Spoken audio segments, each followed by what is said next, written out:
Oke, gue mau ngejelasin tentang anemia. Sesuai dengan terminologinya, anemia ini keadaan anemia, tidak ada darah maksudnya gitu loh.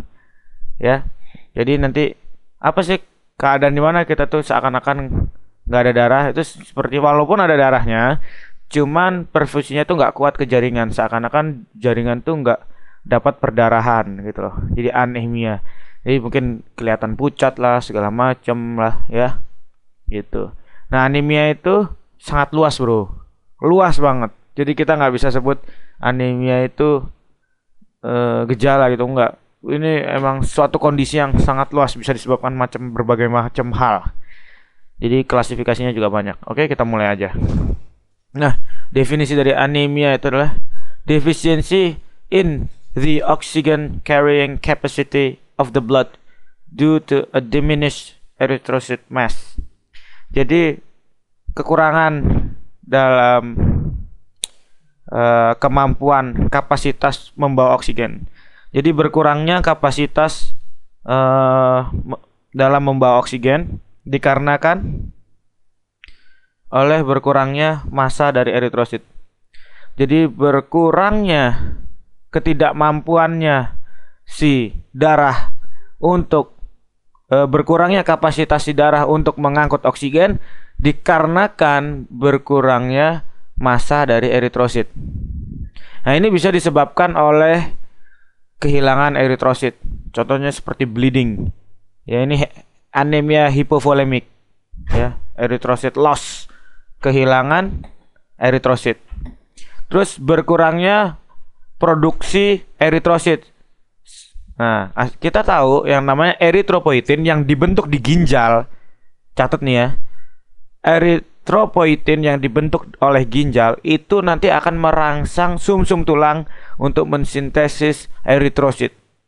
Nah, kalau eritrositnya rendah, kalau eritropoietinnya rendah, berarti bisa berkurang dong produksi dari eritrosit. Jadi berkurangnya produksi eritrosit disebabkan kadar eritropoietin yang rendah, bisa aja. Dan berkurangnya eritrosit, produksi eritrosit bisa menyebabkan anemia. Oke?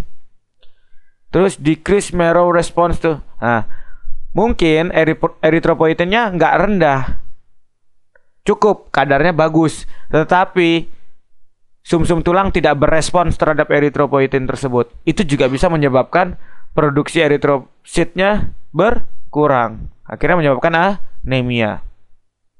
Increase erythrocyte destruction seperti hemolisis. Mungkin lo pernah dengar kata anemia hemolitik.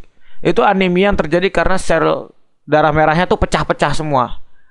Nah itu jadi penghancuran eritrosit, meningkatnya penghancuran eritrosit. Oke, lanjut. Nah pengukuran untuk anemia ya. Pengukuran untuk anemia nih, kita bisa apa ya namanya, bisa nentuin orang tuh dalam kategori anemia itu atau enggak tuh dengan 1, 2, 3, 4, 5. Ada 5 parameter, yaitu hemoglobin. Hemoglobin itu apa sih? Hemoglobin itu adalah metaloprotein. Jadi kalau lu mau lihat strukturnya itu globin itu adalah protein darah, ada 4 ya, alfa beta, 2 alfa 2 beta, nanti mengikat satu protein hem. Nah, hem itu di tengah, di belakangnya ada 4 globin. Nah itu yang disebut hemoglobin. Fungsinya itu adalah untuk mengikat oksigen ya, mengikat oksigen. Dia membawa oksigen dan melepaskannya ke jaringan. Nah kadarnya itu ya, jadi kadarnya itu dalam satuan gram per desiliter. Jadi hemoglobin itu diukur beratnya ya, gram per desiliter whole blood ya. Jadi grams of hemoglobin per 100 ml of whole blood itu disebut hemoglobin. Jadi hemoglobin itu menunjukkan berapa gram benda tersebut di dalam 100 ml whole blood. Contoh, misalnya hemoglobinnya 12. Berarti dalam 100 ml darah itu terdapat 12 gram hemoglobin. Paham? Oke. Selanjutnya hematokrit. Hematokrit itu persentase percent of a sample of whole blood occupied by intact red blood cell. Jadi hematokrit itu dia dalam persen ya. Itu menunjukkan volume sel darah merah dalam 100 ml whole blood, darah penuh. Whole blood itu seluruh darah ya, termasuk plasma, termasuk semuanya gitu ya. Jadi misalnya kalau hematokritnya 30%, dalam 100 ml darah keseluruhan itu terdapat 30 ml eritrosit. Jadi hematokrit itu sebenarnya adalah volume eritrosit. Ya, volume eritrosit dalam 100 ml darah. Itu hematokrit. Kalau 30% berarti ya dalam 100 ml itu ada 30 ml eritrosit. Ya. Nah, terus RBC, red blood cell. Ini millions of red blood cell per microliter of whole blood. Ya, ini jumlahnya. RBC itu red blood cell count kalau nggak salah. Hitung sel darah merah, RBC itu. Millions of red blood cell. Jadi benar dihitung jumlah red sel darah merahnya per microliter of whole blood dari seluruh darah. Dari seluruh darah itu berapa juta per mikroliternya gitu. MCV adalah mean corpuscular volume. MCV ini di satuannya adalah FL. Ini kok LF di sini? Oh, ini jika ya bahasa Inggris ya, sorry. Nah, MCV itu satuannya FL. Gue lupa kepanjangannya FL. Femtoliter kalau salah, femtoliter. Nah, femtoliter itu jadi kalau normalnya itu sebenarnya mean corpuscular volume itu adalah sebenarnya volume rata dari eritrosit per selnya. Volume rata eritrosit per selnya gitu, gimana ya ngejelasinnya? Jadi iya, rata-rata dalam satu sel eritrosit tuh gimana rata-rata volume dalam satu sel eritrosit volumenya. Nah, jika lebih dari 100 disebut makrositik. Jika di antara 80 sampai 100 itu normositik. Jika kurang dari 80 disebut mikrositik. Nah, jadi MCV ini lebih ke ukuran. Dia besar, normal atau kecil. Ukuran apa? Eritrosit. Oke? Gitu. Ya, jadi misalnya kita ngeliat di sediaan apus darah tepi, kita lihat ada eritrositnya tuh lebih kecil dari inti sel limfosit. Yang kecil berarti dia mikrositik. Kalau dia lebih besar makrositik. Jadi dengan melihat aja kita bisa tahu. Tapi kalau lu mau ngitung, ya itu ada MCV. Ada rumusnya untuk menemukan MCV ini. Tapi nggak apa-apa. Dokter tuh nggak butuh kita kayak gitu, ngerjain kayak gitu. Cukup tahu aja. Tapi yang paling penting adalah pembacaannya. Ngerti? Jika hasil MCV dari laboratorium ada misalnya 107, lu harus bisa interpretasi. Ini makrositik apa mikrositik. Tugas dokter cuma gitu doang, ya. Untuk pengerjaannya itu pengerjaannya ngitung-ngitungnya segala macam itu kerjaan dari analis lab, analis medis ada sendiri. Itu kuliahnya D3 atau berapa gitu lupa. Sekarang udah S1 kalau salah. Nah, udah nggak usah. Dokter tuh cuman diagnosis saja, anamnesis ya. Terus ada RDW. Ini red blood cell distribution width. Ini gua nggak terlalu tahu ya. Coba kita lihat bahasa Inggrisnya ya. Red blood cell alias sel darah merah distribusi. Width itu apa width? Luas ya. Jadi distribusi, iya luas distribusi sel darah merah itu. Maksudnya distribusi sel darah merah itu seluas apa gitu ya, sebanyak apa gitu. Apakah dia terlalu terdistribusi atau jarang-jarang gitu ya. Nah, standard deviation of red cell volume dibagi mean cell volume dikali 100. Nggak penting, yang penting lo tahu normalnya itu berapa, 11 sampai 15%. Jika meningkat berarti suggest large variability in size of RBC. Jadi kalau misalnya lebih dari 15%, berarti ketika kita lihat di sediaan hapus darah tepi, ukuran size dari red blood cell itu adalah variabilitasnya tinggi, sangat bervariasi ya. Jika angkanya lebih dari 15%, ukuran dari sel darah merahnya itu adalah sangat bervariasi. Oke? Oke, lanjut ke laboratory definition of anemia. Udah keren kan? Nah, jadi ada yang namanya HB sama HCT. HCT ini adalah hematokrit. HB ini hemoglobin. Jadi normalnya harus di atas 12. Ini berarti kurang dari 12 berarti anemia. Untuk wanita dewasa kurang dari 12 harus berarti dia anemia. Kalau laki-laki kurang dari 13,5. Satuannya apa nih? Gram per desiliter. Nah, untuk hematokrit normalnya perempuan tuh kurang dari normalnya. Anemianya perempuan tuh kurang dari 36%. Kalau laki-laki normalnya anemianya laki-laki anemianya disebut anemia jika hematokritnya kurang dari 41%. Jadi udah gue jelasin ya hematokrit itu apa ya. Oke, perempuan anemia kurang dari 36%, laki-laki kurang dari 41%. Gejala dari anemia. Nah, anemia itu kan sebabnya macam-macam, iya nggak? Nah, ini gejala ini gua bagi dua, ya. Sebenarnya bukan gue yang ngebagi, Dokter Sueno yang bagi dua, karena di PPT dia, gue ngikutin dia aja.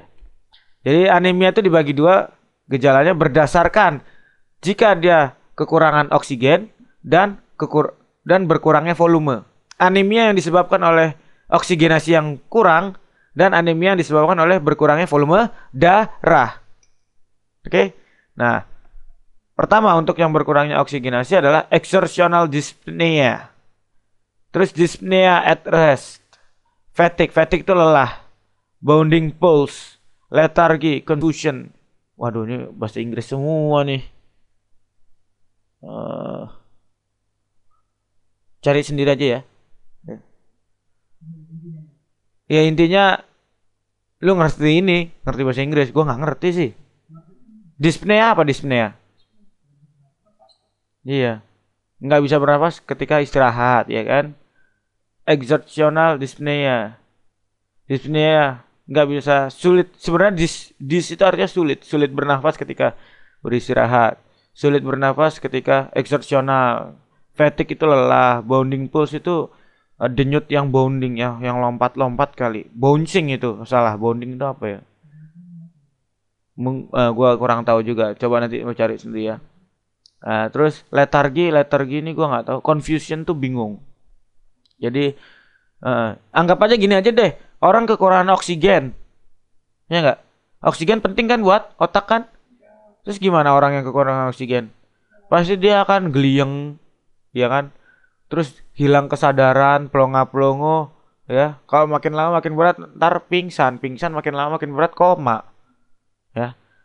Jadi kalau kelebihan darah pusing, kekurangan darah hilang kesadaran. Nah ini mulai ini confusion ini kan bukan pusing confusion ini, maksudnya dia hilang kesadaran, akhirnya dia bingung. Fatigue ini lelah karena jaringannya juga kekurangan oksigen, jadi lelah. Ini coba nanti dicari nih, dyspnea itu apa? Kalau nggak salah susah bernafas ya. Terus decrease volume, berkurangnya volume. Anemia yang disebabkan karena berkurangnya volume. Bisa fatigue itu lelah. Muscle cramp itu kram otot. Postural dizziness, jadi ketika lu berdiri lu pusing.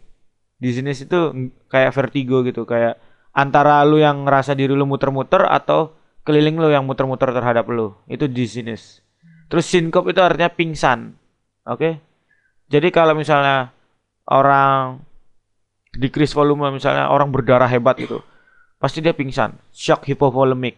Nah, gitu. Oke, lanjut. Nah, special consideration in determining anemia.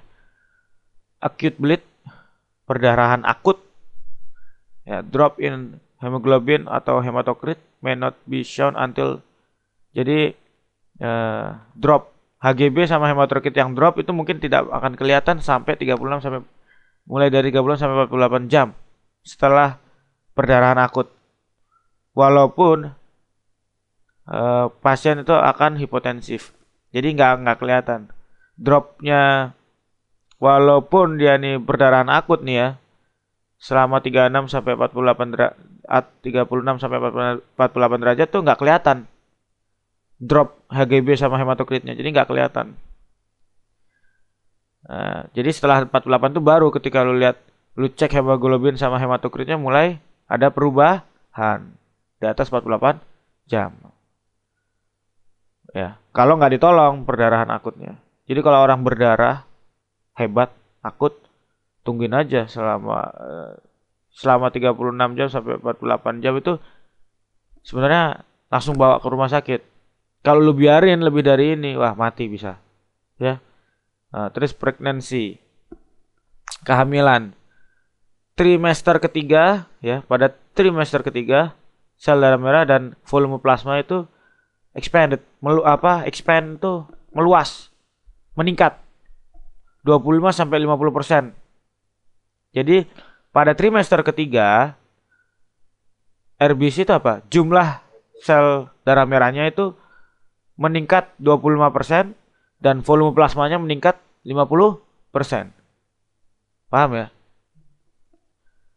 Labs will show reduction in hemoglobin, hematocrit, and RBC count, often to anemic levels, but according to RBC mass, they are actually polycythemic.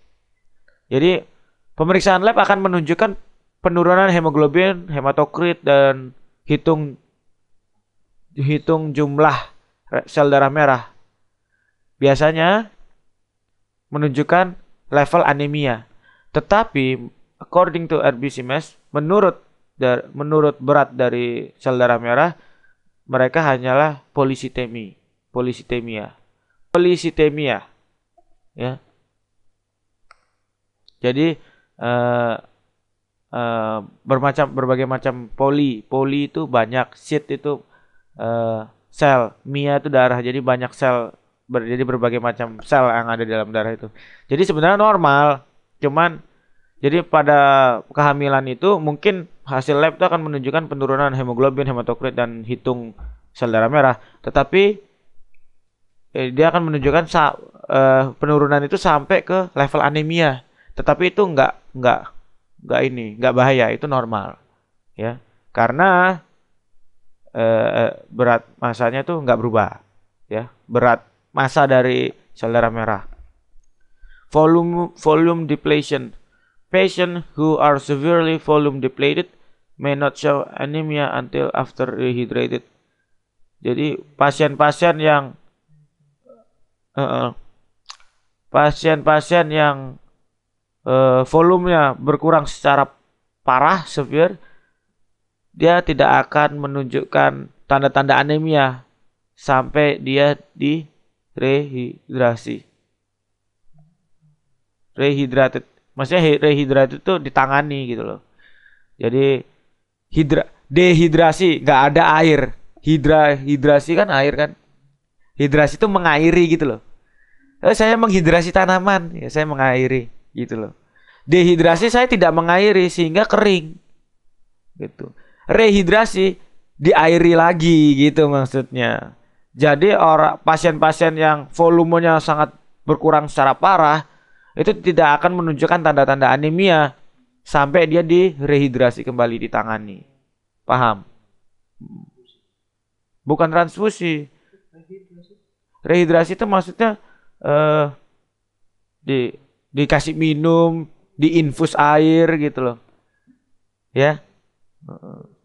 Ini karena cuman volumenya doang. Eritrositnya berubah nggak jumlahnya?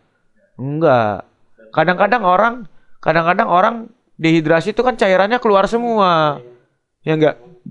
Nah, kalau orang dehidrasi kan cairannya keluar semua, sehingga seakan-akan hematokritnya, oh enggak. Ketika itu seakan-akan anemia, ntar bisa menyebabkan anemia gitu loh, ya kan? Tapi gimana caranya supaya nggak anemia? Ya itu kita tambah volumenya dengan cara di infus, dikasih minum gitu ya. Itu namanya rehidrasi. Oke? Nah, siklus hidup dari sel darah merah. Di dalam sumsum tulang, eritropoietin meningkatkan pertumbuhan dan diferensiasi dari bentuk burst forming unit erythroid and colony forming unit erythroid into reticulocyte. Jadi di dalam sumsum tulang ini ada yang kita tahu eritropoietin yang dibentuk di ginjal tadi, dia meningkatkan pertumbuhan dari diferensiasi. Ada yang namanya burst forming unit erythroid and colony forming unit erythroid. Jadi progenitor erythrocyte itu ada yang membentuk burst ya, tersebar, ada yang membentuk koloni. Nah, ini nanti akan ditingkatkan pertumbuhan dan diferensiasinya oleh eritropoietin untuk berubah menjadi reticulocyte. Nah, reticulocyte spends 3 days maturing in the marrow. Jadi dia menghabiskan waktu 3 hari untuk pematangannya di dalam sumsum tulang. And then one day, dan 1 hari matang di pembuluh darah perifer. Jadi reticulocyte itu 4 hari pematangannya, 3 hari di sumsum tulang, 1 hari di pembuluh darah perifer. A mature red blood cell circulates in the peripheral blood for 100 to 120 days. Jadi sel darah merah yang sudah matang dia akan bersirkulasi di pembuluh darah selama untuk 100 sampai 120 hari. Setelah itu dia dihancurkan. Jadi umurnya tuh cuma sampai 120 hari, dia udah tua tuh. Under steady state condition, the rate of RBC production equals the rate of RBC loss. Jadi pada kondisi yang homeostasis, jumlah produksi sel darah merah itu selalu seimbang dengan jumlah sel darah merah yang didestruksi. Homeostasis. Oke. Steady state itu homeostasis.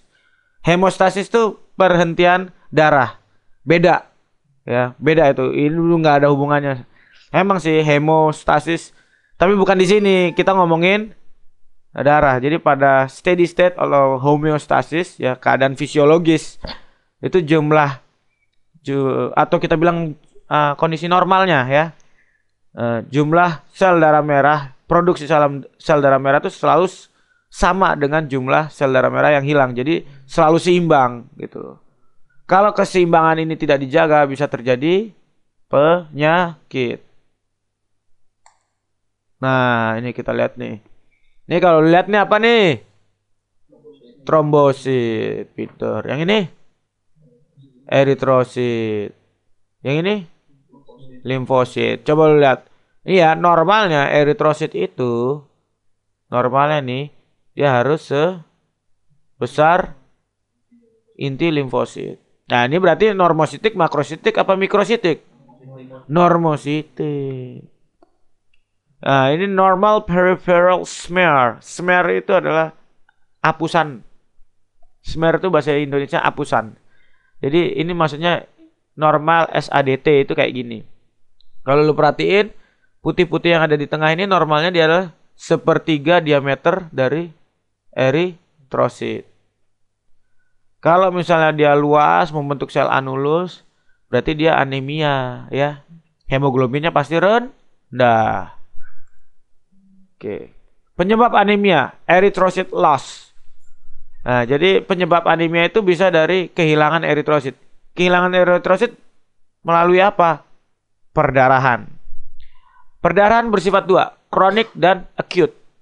Ya, yang kronik itu controlnya, kronik itu misalnya gastrointestinal, misalnya ada pendarahan gastrointestinal, misalnya digigit ini ankyloparasit Ankylostoma duodenale, Necator americanus, atau ini apa? Taenia saginata. Dia kan walaupun nggak ngisep darah, dia Taenia saginata rostellumnya bisa berkait di mukosa usus, menyebabkan perdarahan yang kronik atau menstrual pada wanita. Makanya wanita HB-nya kadang-kadang suka lebih rendah karena menstruasi. Dia kehilangan sel darah merah. Nih, cewek mens hari pertama sampai hari kelima pasti keluar darahnya mulu. Pasti hari kelima. Mungkin ada yang hari ketujuh masih ada, mungkin ada yang udah hari keempat sudah nggak ada. Tapi no, rata-ratanya wanita tuh eh 5 hari, bener gak? Bener kan ya? 4 ya, lu 4 ya? Oh ya udah. Tergantung kan ya, tapi rata-ratanya 5 gitu. Oke? Nah, terus kalau lebih dari itu, lebih dari 5 hari ya, atau seminggu lebih, cari dokter. Ya, berarti ada sesuatu itu.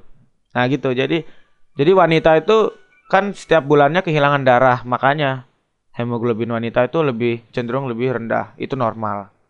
Itu perdarahan kronik. Kalau yang perdarahan akut, hemodynamically significant seperti gastrointestinal, misalnya perdarahan hebat di gastrointestinal atau pendarahan di retroperitoneal. Jadi ruangan di retroperitoneal itu kelihatan apa? Keisi darah semua, seperti habis ditusuk lah, apalah, pokoknya perdarahan yang akut. Misalnya epidural hemorrhagic itu juga bisa, ya kan? Menyebabkan kehilangan darah, akhirnya menekan otak yang ada di, iya, karena benturan jadi berdarah di dalam, internal bleeding, itu akut. Itu juga gastrointestinal, retroperitoneal. Nah, ini mungkin bisa disebabkan oleh kecelakaan atau apa gitu. Jadi berdarah di dalam. Misalnya lu jatuh dari ketinggian berapa gitu, brak gitu. Itu pasti ada perdarahan di dalam. Nah, itu yang ngeri, bahaya ya. Nah, anemia yang disebabkan oleh rendahnya eritropoietin. Masih ingat eritropoietin? Dia disebut di eritropoietin ini dibentuk di ginjal. Makanya pada penyakit ginjal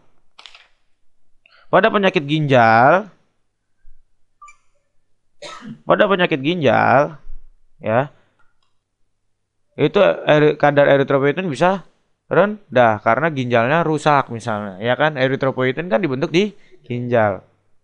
Nah, apa yang kita lihat pada hapusan darah tepinya? Kalau misalnya sel-sel gini. Ketika anemia, orang ini menunjukkan anemia nih. Gejala-gejala anemia yang 2 hal tadi.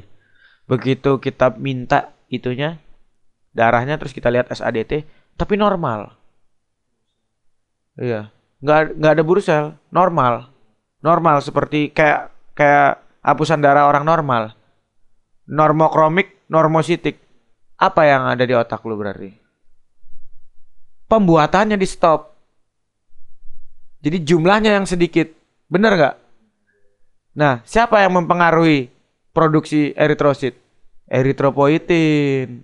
Jadi kalau lu ngeliat orang anemia, terus lu lihat hapusan darahnya, ternyata dia normositik, normokrom, berarti ini jumlahnya yang berkurang, alias produksinya dihambat. Lu bisa curiga, oh ada kerusakan ginjal. Gitu.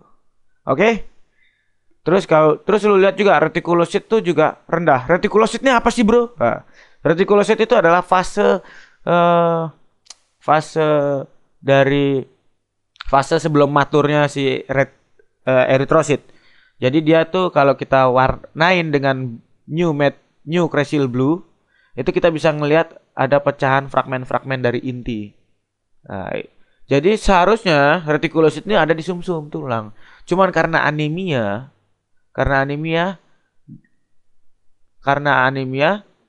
kompensasi, jadi retikulosit ini keluar ke perifer.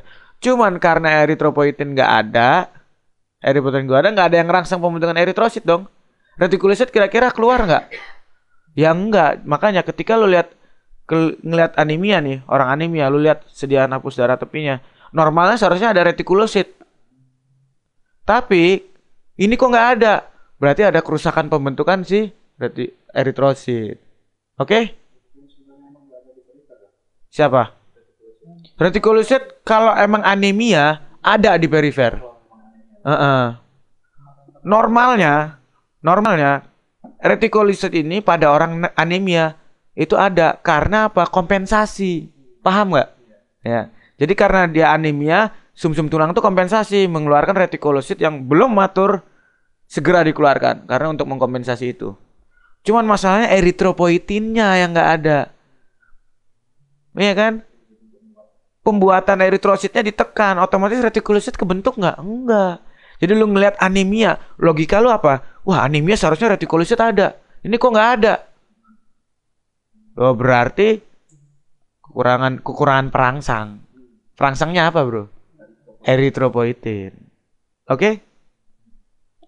Nah, secara frequently itu secara apa ya? Secara berulang-ulang ya. Hapusan darah tepi ini pada orang yang uremik ada urea di itu darahnya menunjukkan Bursell atau echinosit ya. Target hemoglobin for patient on dialysis. Jadi weekly. Jadi orang-orang yang biasanya orang-orang yang kegagalan ginjal kan dia melakukan dialisis kan. Ya. Nah, hemoglobin jadi untuk pasien-pasien yang gagal ginjal yang melakukan dialisis itu kita mengembalikan kadar hemoglobinnya ke normal tuh segini, 11 sampai 12 gram per desiliter. Kita harus memberikan eritropoietin atau darbepoietin setiap minggunya. Terus penyimpanan besi yang baik itu harus di-maintain, harus dijaga. Oke? Sip. Oke, ini loh echinosit alias Bursell. Jadi kalau lu lihat ya yang di sebelumnya. Sebentar. Sorry. Nah, di sebelumnya itu kalau misalnya pasiennya itu di dalam darahnya mengandung urea, itu kita bisa lihat dengan sediaan hapus darah tepi yaitu bentuk sel darah merah yang seperti bur seperti echinosit, seperti berduri-duri gitu loh. Echino tuh duri, sit itu sel berduri. Nah, ini berduri-duri dia ya kan. Nah, ini gara-gara apa? Gara-gara adanya urea di dalam darah. Oh iya.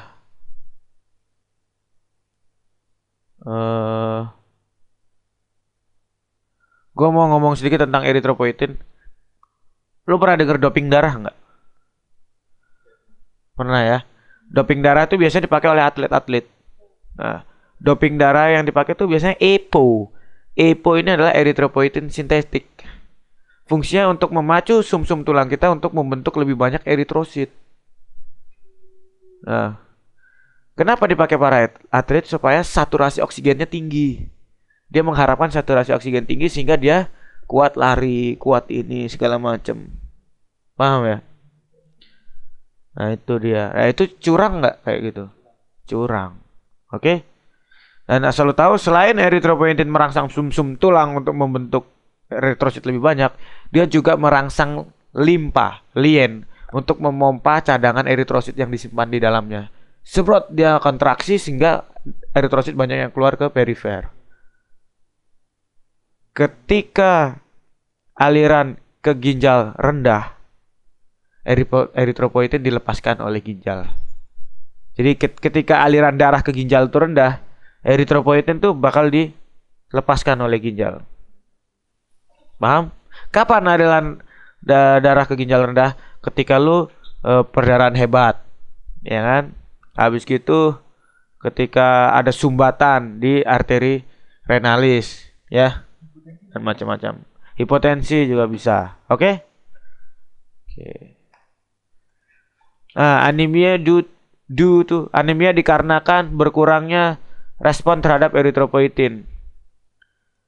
Misalnya kekurangan besi, kekurangan vitamin B12, kekurangan vitamin B9 alias asam folat, atau anemia yang disebabkan oleh penyakit kronik.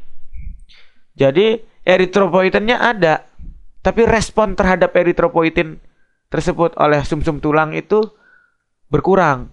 Nah, berkurangnya respon terhadap sumsum tulang, berkurangnya respon sumsum tulang terhadap eritropoietin itu bisa disebabkan oleh 4 hal ini. Kekurangan besi, seperti asupannya kurang, seperti besinya dimakan parasit, seperti besinya tidak bisa berikatan dengan faktor intrinsik. Pokoknya apapun yang menyebabkan kekurangan besi. Atau kekurangan vitamin B12.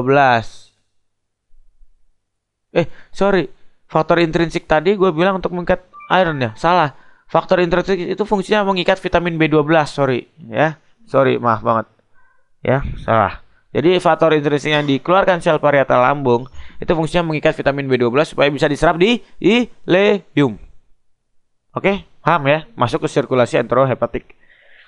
Nah, terus asam folat. Defisiensi asam folat ini bisa menyebabkan, kalau misalnya pada ibu hamil yang kekurangan asam folat, bisa menyebabkan gagalnya pembentukan neural tube pada bayi. Atau penyakitnya yang sering kita kenal disebut spina bifida. Yaitu gagalnya pembentukan neural tube pada masa janin, mudigah. Terus anemia yang gara-gara penyakit kronik ada. Oke, kita lanjut aja. Nah, pertama kita bahas defisiensi besi atau ADB, anemia defisiensi besi. Itu bisa disebabkan oleh pregnancy ya, kehamilan atau masa-masa menyusui. Pertumbuhan normal growth, kehilangan darah, hemolisis intravaskular, gastric bypass. Ini gastric bypass ini bisa melukai mukosa lambung. bisa menyebabkan sel parietalnya ke lukai gitu kan, sehingga berkurangnya ini besi ya. Gue selalu salah. Faktor intrinsik selalu vitamin B12, sorry. Gastric bypass ini mengurangi kapasitas lambung ya. Jadi besinya berkurang. Malabsorpsi. Besi diserap di usus yang bagian proksimal. Bowel, small bowel itu usus halus yang bagian proksimal. Decrease absorption in celiac disease, inflammatory bowel disease. Jadi penyerapan besi itu bisa berkurang pada penyakit celiac atau inflamasi pada usus. Penyakit yang menyebabkan inflamasi pada usus. May have pallor, coalogia of the nail. Kukunya. Nanti ada gambarnya ya. Peripheral smear, stultus microcytic. Jadi kalau kita lihat, kita hapus darahnya di bawah mikroskop, orang-orang yang anemia karena defisiensi besi itu disebabkan oleh bisa kita lihat di sediaan hapus darah, yaitu mikrositik, selnya kecil, hipokrom, selnya terang, ya kan? Dan anisopoikilositosis alias nggak sama. Aniso itu nggak sama poikilositosis. Anisositosis dan poikilositosis. Jadi ukurannya tuh nggak sama. Ukuran sel darah merah tuh ada yang besar kecil gitu kan. Tapi mikrositik tetap masih lebih kecil daripada inti sel limfosit. Dan dia terang, jadi yang bagian putih di tengahnya itu melebihi 1/3 diameter eritrosit tersebut, dan bentuknya bisa bermacam-macam dan ukurannya nggak ada yang sama gitu. Aniso itu ukurannya nggak ada yang sama. Poikilositosis bentuknya bermacam-macam. Ada yang teardrop lah, apalah ya, sel anulus lah, terserah ya. Nah ini defisiensi, anemia defisiensi besi. Coba kita lihat, ada sel pensil, ada sel cincin, ada ovalosit ya kan, macam-macam. Nah ini kita lihat nih, ada hipersegmentasi dari neutrophil segmen. Kalau lu ngelihat ada neutrophil segmen, hipersegmentasi, wah. Terus lu lihat ini nggak sama bentuknya semua ya kan, mikrositik lebih kecil tapi nggak ada limfosit, lu nggak bisa bandingin jadi ya. Pokoknya bentuknya nggak sama nih. Aniso bentuknya, ukurannya nggak sama. Poikilositosis macam-macam, ada yang pensil, ada yang bulat, ada yang teardrop. Dan lu lihat ada hipersegmentasi dari neutrophil segment, udah. Anemia dia, defisiensi besi. Lu lihat, putih-putihnya gede semua kan. Normalnya kan kecil kayak gini. Ya kan normalnya nih. Ini mikrositik normokrom yang ini. Tapi kalau ini kan gede-gede. Hipokrom, putihnya lebih gede ya. Nah, ini yang Koilonocea. Nanti kalau lu lihat tangannya tuh bakal kayak cekung gitu loh, kukunya itu. Bantalan kukunya itu kayak cekung ke dalam. Ini banyak yang gini. Om gua tuh kayak gini nih. Iya, om gua kayak gini. Nah, berarti dia anemia defisiensi besi. Oke?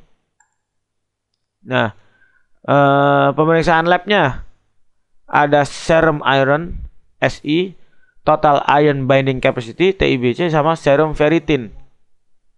Oke? Nah, jadi normalnya harus lebih dari 6 mikrogram per desiliter. Jadi kalau kurang dari 60 mikrogram per desiliter, serum ironnya disebut rendah. Ini menunjukkan bahwa defisiensi besi.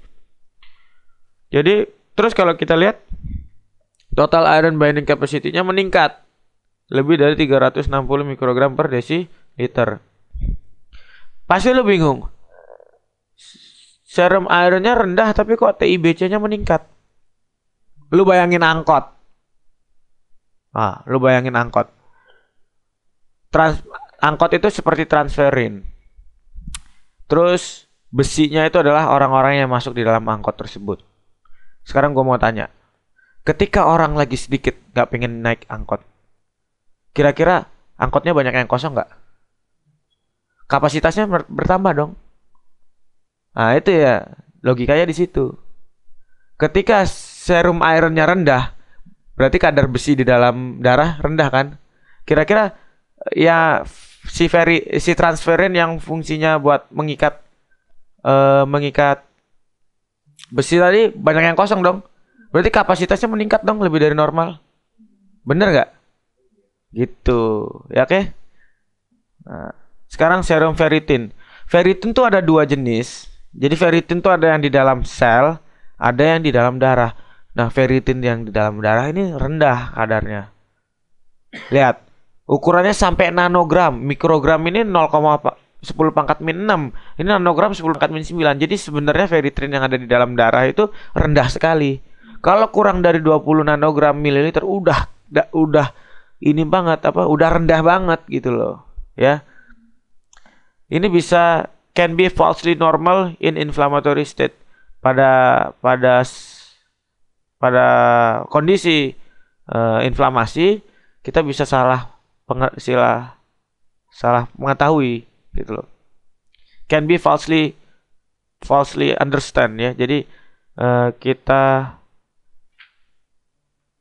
ya biasanya kita salah pembacaan di sini, salah pengertian bahwa ketika keadaan inflamasi itu jadi seakan-akan normal padahal enggak gitu.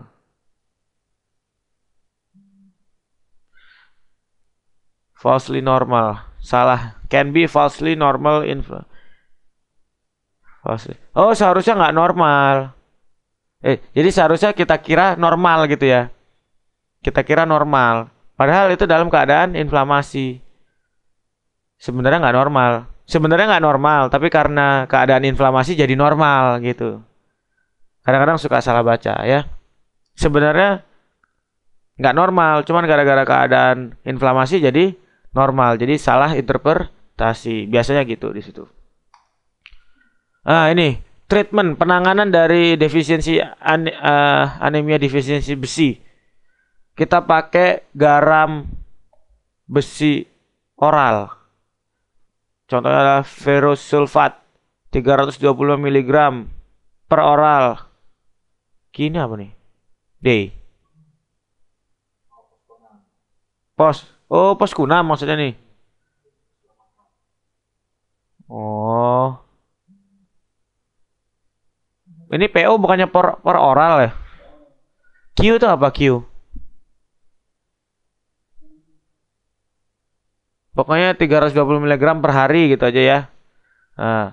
Efek sampingnya adalah konstipasi. Konstipasi tahu? Susah, ya susah Begitu nya hitam. Black stool. Nah, ini stool ini kotoran, black itu hitam. Positif hemo-occult test. Jadi ada tes hemo-occult positif. Vitamin C can facilitate iron. Jadi vitamin C itu bisa memfasilitasi absorpsi besi. Jadi orang-orang yang defisiensi besi kita tangani pakai pakai ferrous sulfat 325 mg ini kita kasih vitamin C juga supaya penyerapannya lebih optimal. Iya. Gitu, Di. Gimana, Di? Nah, sekarang udah tadi defisiensi besi, ya kan? Sekarang defisiensi vitamin B12 atau cyanocobalamin. Apa yang kita bisa lihat ketika orang anemia defisiensi vitamin B12? Apa yang bisa kita lihat di sediaan apus darah tepi? Salah, makrositik anemia. Normokrom itu karena nggak ada eritropoietin, nggak ada kaitannya sama sini, ya. Nah, kalau makrositik anemia, kalau misalnya kekurangan vitamin B12 pasti kita lihat makrositik dia jadi gede-gede. Kenapa? Vitamin B12 ini penting dalam sintesis DNA. Kita tahu sintesis DNA juga penting dalam replikasi sel. Kalau sintesis DNA-nya dihambat, siklus selnya terhambat di fase S. Masih ingat fase S? Fase S di mana fase replikasi DNA. DNA-nya dihambat, pembentukan DNA dihambat. Otomatis dia tidak bisa replikasi DNA-nya. Bisa membelah nggak? Akhirnya dia sampai dia keluar dari sumsum tulang, dia nggak membelah. Masih muda terus, makanya dia gede. Benar? Setuju? Gitu. Gimana, Di? Paham? Ya, paham ya. Nah, pemeriksaan labnya kita lihat level kobalaminnya kurang dari 200 pikogram per mililiter. Elevated serum methylmalonic acid. Jadi ketika orang anemia defisiensi B12, kadar kobalaminnya kurang dari 200 pikogram per mililiter. Terus methylmalonic acidnya banyak di dalam darah, sama homocysteinnya juga meningkat. Ya, itu. Ini penting nih di blok nih warna hitam. Ini penting keluar di ujian, oke? Vitamin B12 itu dibutuhkan untuk DNA sintesis. Ini kan udah gue jelasin tadi ya. Dia berikatan, vitamin B12 ini berikatan dengan faktor intrinsik yang ada di small bowel, di lambung sebenarnya ya. Factor in the small bowel order to be. Oh gini. Jadi vitamin B12 berikatan dengan faktor intrinsik dan di usus halus dia diserap. Nah, ada namanya anemia perniciosa, di mana antibodi itu menyerang intrinsic factor. Jadi intrinsic factor itu dikira antigen sama dia, diserang sama antibodi. Jadi antibodi nempel sama intrinsic factor. Bisa nempel nggak vitamin B12? Nggak bisa, kehalang sama antibodi. Nah itu. Akhirnya masuk nggak vitamin B12 ke dalam tubuh? Enggak. Padahal asupannya udah bagus. Cuman absorpsinya kehambat. Antibodi. Autoantibodi ya. Kita diagnosis dengan cara mengecek anti-intrinsic factor tersebut. Level anti-intrinsic factor tersebut. Daripada pakai Schilling test. Gue nggak ngerti Schilling test ini apa. Cari aja sendiri ya. Defisiensi bisa menyebabkan neuropsychiatric symptom. Defisiensi itu bisa menyebabkan gejala-gejala neuropsychiatric seperti spastic ataxia, psikosis itu gila, loss of vibratory sense, demensia itu kayak orang tell me gitu. Spastic ataxia ini kayak nggak, jalannya aneh gitu loh, jalannya kayak aneh, nggak terkoordinasi. Frequently not reversible with cobalamin replacement. Not reversible. Berarti irreversible dong. Frequently irreversible. Oh, jadi kalau misalnya sudah sampai kayak gini, udah sampai kayak ataksia gini, kita kasih Cobalamin juga nggak bakal berubah, tetap aja kayak gitu. Iya kalau udah parah ini. Nah, pada hapusan darah kita bisa ngelihat makrositosis ya dan hipersegmentasi dari sel polimorfonuklear with possible basophilic stippling. Ya jadi ini juga ketika lo ngelihat hipersegmentasi ya pada sediaan hapus darah orang anemia nih, kita diagnosis kayaknya anemia nih. Terus kita lihat sediaan hapus darahnya. Ternyata ada polimorfonuklear contohnya neutrofil kan. Hipersegmentasi. Udah. Berarti anemia defisiensi vitamin B12. Sama satu lagi tadi. Besi juga ada tadi ya. Coba. Ah, ini besi. Ini juga ada hipersegmentasi. Di sini juga ada.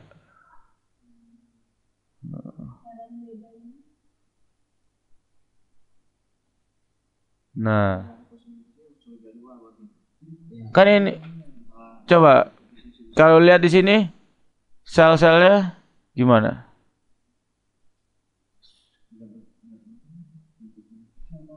Selnya gede-gede kan? Kalau defisiensi besi selnya apa?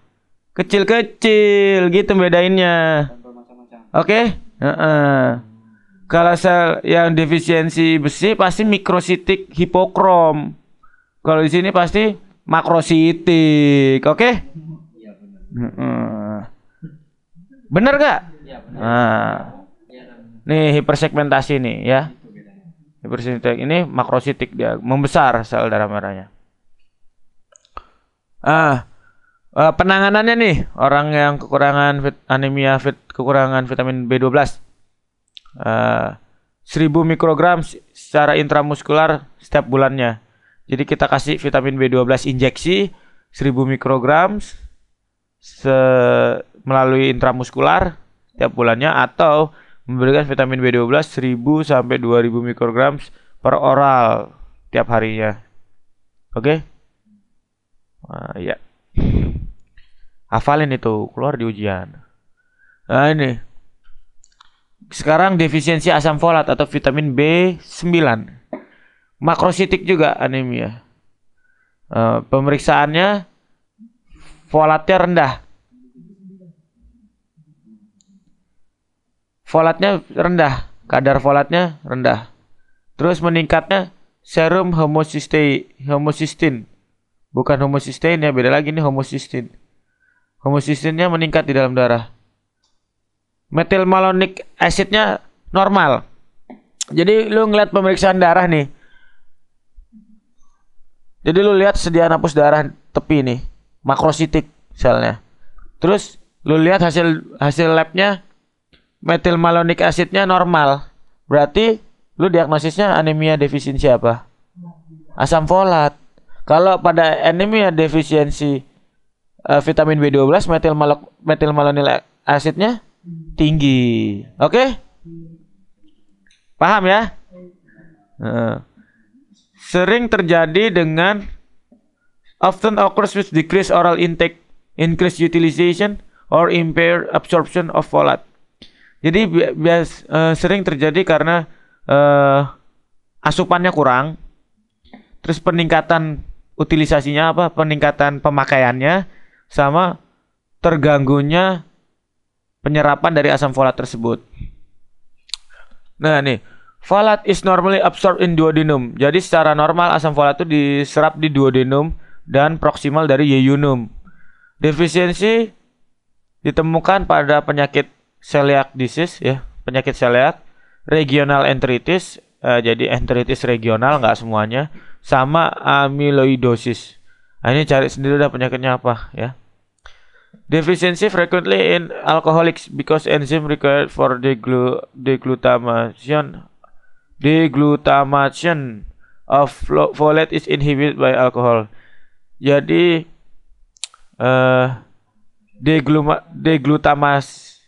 deglutamasi folat itu dihambat oleh alkohol. Jadi penderita alkoholik itu biasanya defisiensi asam folat.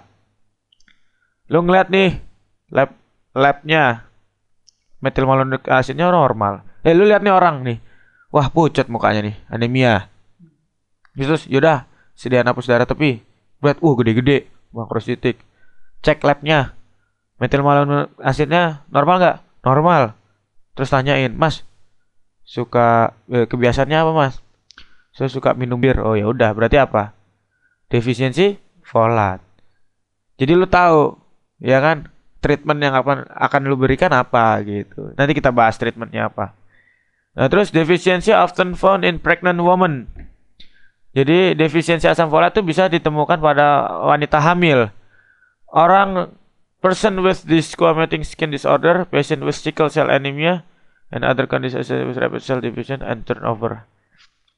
Jadi defisiensi asam folat bisa ditemukan pada ini wanita-wanita yang hamil.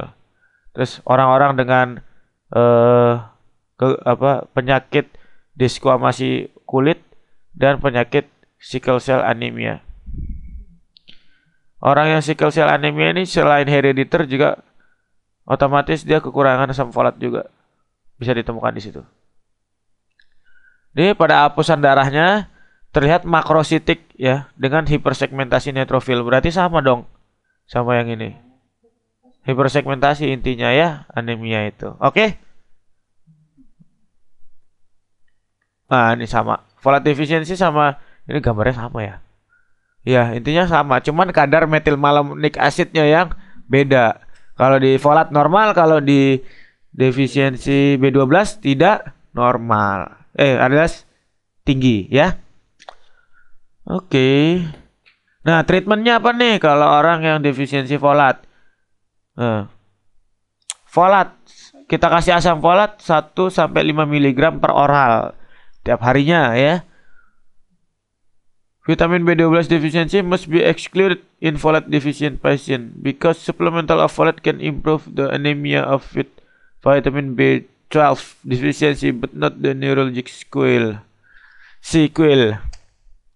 Jadi defisiensi vitamin B12 itu harus eksklusi pada orang yang defisiensi asam folat karena suplementasi folat bisa meningkatkan anemia vitamin B12 deficiency but not neurologic sequel. Because supplemental folate can improve the anemia.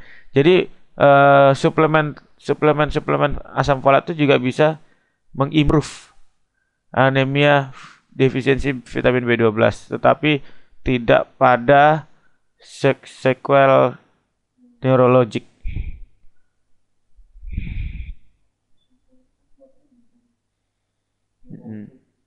Iya.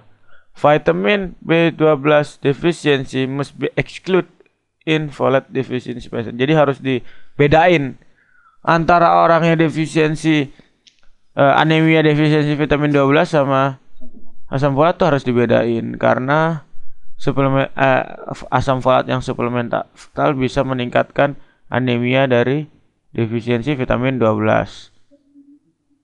Iya, kayaknya maksudnya di sini kayaknya kalau dikasih asam folat orang anemia yang vitamin B12 maka lebih parah defisiensi vitamin B12. Kalau dikasih asam folat harus tambah parah. Ya. Jadi tadi gua salah pengertian sedikit. Jadi nggak boleh disamain ya. Jadi ketika orang yang defisiensi asam folat sama defisiensi vitamin B12 berbarengan itu nggak boleh tuh. Jadi harus dibedain ya. Orang yang defisiensi vitamin B12 sama asam folat karena ketika orang yang defisiensi vitamin B12 kita kasih suplementasi folat bisa memperparah itunya. Sepertinya gitu maksudnya di sini ya. Oke. Lanjut. Tapi tolong dicari lagi ya. Gue takutnya di sini ada dua pengertian yang berbeda. Coba lu cari sendiri di jurnal atau apa. Gue takut salah. Lu cari di jurnal atau di buku apa gitu. Apakah orang yang anemia defisiensi vitamin B12 itu bila diberikan suplementasi folat memperparah? Nah, itu coba cari sendiri ya. Oke, takutnya ntar salah. Nah, ini vitamin B12 defisiensi sama perbedaan antara defisiensi anemia defisiensi vitamin B12 sama defisiensi vitamin B9 alias asam folat. pada yang B12, pada yang defisiensi folat, defisiensi B12. MCV-nya lebih dari 100, sama berarti ya. Pada hapusan darahnya makrositik sama. Hipersegmentasi neutrofil sama. Perniciosa anemia kalau vitamin B12 kekurangan itu iya, tapi kalau folat tidak. Homocysteine sama-sama meningkat. Tapi metilmalonitnya defisiensi B12 meningkat, kalau folat penting. Oke? Terima kasih. Sekian. Wassalamualaikum warahmatullahi wabarakatuh.